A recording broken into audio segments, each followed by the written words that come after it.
There are a lot of words people are using to describe Emily Kohrs. Giggling, bizarre, oddball, random, reckless. Kohrs elected foreperson of the special grand jury in Georgia investigating former President Trump and whether he contributed to alleged election interference. Since serving on the jury, she's been doing interviews with some major networks. Let's listen. I can tell you I heard other phone calls. I don't think I could name all of them right now if I wanted to. So we're talking about more than a dozen people? I would say that, yes. Are these recognizable names, names that people would know? There are certainly names that you would recognize. So nothing that would surprise people who have been following this? Probably not. I wouldn't want to characterize anyone else's reaction, of course, but so that was when we heard a lot in testimony. But probably not. It probably wouldn't shock you. I would not expect you to be too shocked, no. My coolest moment was shaking Rudy Giuliani's hand. That was really cool for me. Quirky, maybe nervous, strange. Even parodied on Saturday Night Live. Good day. She's an odd duck, but we like her. She's either 7 or 40, we can't tell. Because she knows if I'm getting indicted. She's a head juror, can you believe that? They elected her. They'll elect anyone. I started that. So, come on, spill the tea. We've been saying your name a lot. Can you believe that? They almost had me, and then this little horse girl comes in and saves the day. Niall Stanage, White House columnist for The Hill. Oh, boy, this is going to be fun. You know, nobody wants to be mean or cruel, but it's leaving a lot of people puzzled. First, why have such a lengthy interview with someone who isn't even revealing much? The interviews come across very silly, lacking credibility, too casual for a very serious case. How in the world, I think some are asking, how in the world did she get elected foreman? I don't know. I guess we'd have to ask the other members of the grand jury about that. But look, I take your point completely. We're not here to be mean to this person.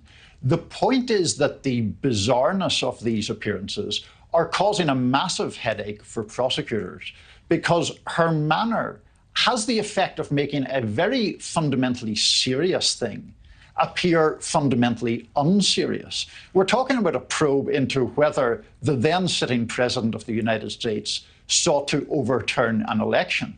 And she is discussing it in that tone that you refer to as quirky, the kind of tone that someone would, stand around the water cooler discussing a party. That's not appropriate, and it doesn't at all help the gravitas of the situation. Well, let's listen to one more clip of one of her first interviews. I kind of wanted to subpoena the former president because I got to swear everybody in. And so I thought it'd be really cool to get 60 seconds with President Trump of me looking at him and being like, do you solemnly swear? I had somebody tweet out, like, it was as though she was fangirling over this moment. And it's just, like you said, lacking gravitas. A former U.S. president could potentially be indicted. Now, many people will say it's highly unlikely that he will be, but still, the fact that this is the kind of case we're talking about, has she potentially jeopardized it? She could have. This is not just a laughing matter, Adrienne, because in the sort of weeds of some of these interviews are details that could certainly be used by lawyers for anyone who is ultimately indicted to ask for those indictments to literally be dismissed. Just to give a couple of quick examples, she talked, for example, about members of the grand jury scribbling notes when they heard how many times some people had invoked the Fifth Amendment. You're not supposed to draw any inference from people invoking the Fifth Amendment. She talked at other times about, rather bizarrely, attending an ice cream party thrown by the DA's office. These are things that are on their face inappropriate and could be used by potentially defense lawyers to ask for the whole thing to be thrown out. So, we all get caught up in the sort of velocity of this story and the weirdness of it, but it does have a very serious element to it. Yeah, and I've just doing my research, she's not supposed to talk at all about what happens in deliberations, even though she was allowed to speak to members of the press. Again, yeah. Niall, thank you. There are no more words.